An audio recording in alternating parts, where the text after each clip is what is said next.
Mainpuri Lok Sabha seat पर उपचुनाव के लिए नाम वापसी की तिथि नजदीक आने के साथ साथ सियासी सरगर्मी तेज होती जा रही है।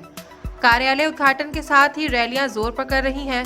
अखिलेश यादव ने यादवों का गढ़ कहे जाने वाले करहर विधानसभा क्षेत्र में पिछले दिनों डिम्पल यादव के लिए चुनाव कार्यालय का शुभारंभ किया। चर्चा का विषय ये है कि कार्यालय का उद्घाटन सपा के स्टार प्रचारकों ने नहीं बल्कि अनुसूचित जाति की महिला राजकुमारी रावल ने की। अब तक आपने देखा कि भतीजे ने चाचा को कभी कोई तवज्जो नहीं दी। जब जब कहीं कोई विवाद हुआ तो चाचा को कहा भतीजे ने कि उनके रास्ता खुले हुए जहाँ चाहे चले जाए चाचा।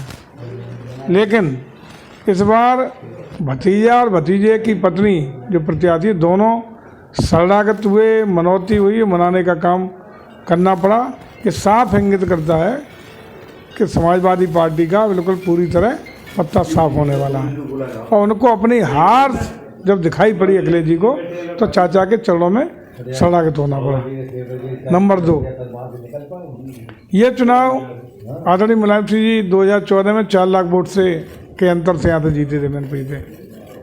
19 का चुनाव हमारे प्रेम सिंह जी लड़े थे, 90,000 के लगभग वोटों से तब जीते थे जब बहुजन समाज पार्टी के साथ समाजवादी पार्टी का गठबंधन था।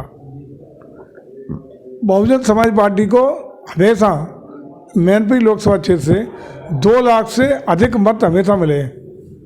अगर 2 लाख मत बहुजन समाज पार्टी के आदरणीय नेताजी को 19 में मिले, वो अगर माइनस कर दें तो साफ है कि हम लोग 1,10,000 से लगभग 1.25 लाख वोट से चुनाव जीते होते, यह गठबंधन नहीं होता।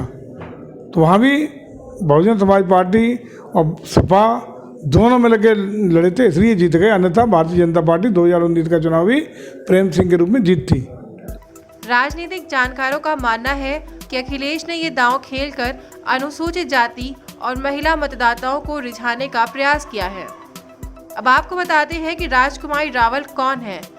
कार्यकाल का उद्घाटन करने वाली राजकुमारी रावल करहल से निकाय चुनाव में चेयरमैन पद के लिए सपा उम्मीदवार के सामने निर्दलीय प्रत्याशी के रूप में 2 बार ताल ठोक चुकी हैं। हालांकि उनको बहुत कम वोट मिले थे, लेकिन उनकी बेटी वर्तमान में सभासद है। यादवों का एक मुश्त वोट हमेशा से ही सैफई परिवार के पक्ष में पड़ता रहा है।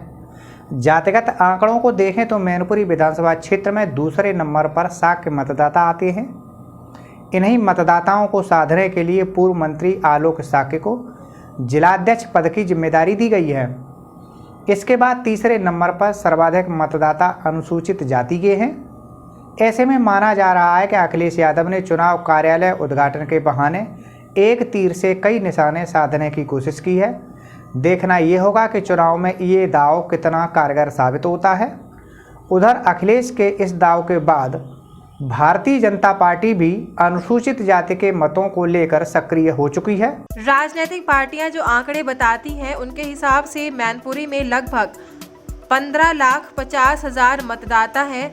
उनमें यादव 4,40,000, शाक्य 2,25,000, क्षत्रिय 2 लाख, जाटव 1,25,000, लोधी 1,20,000, ब्राह्मण 1 लाख, मुस्लिम 80,000, कठेरिया 70,000, बघेल 70,000, कश्यप 70,000, दिवाकर 50,000 हैं। सब्सक्राइब कीजिए न्यूज़ इन इंडिया को और बेल आइकन को दबाइए न्यूज़ से जुड़े लेटेस्ट वीडियोज सबसे पहले देखने के लिए।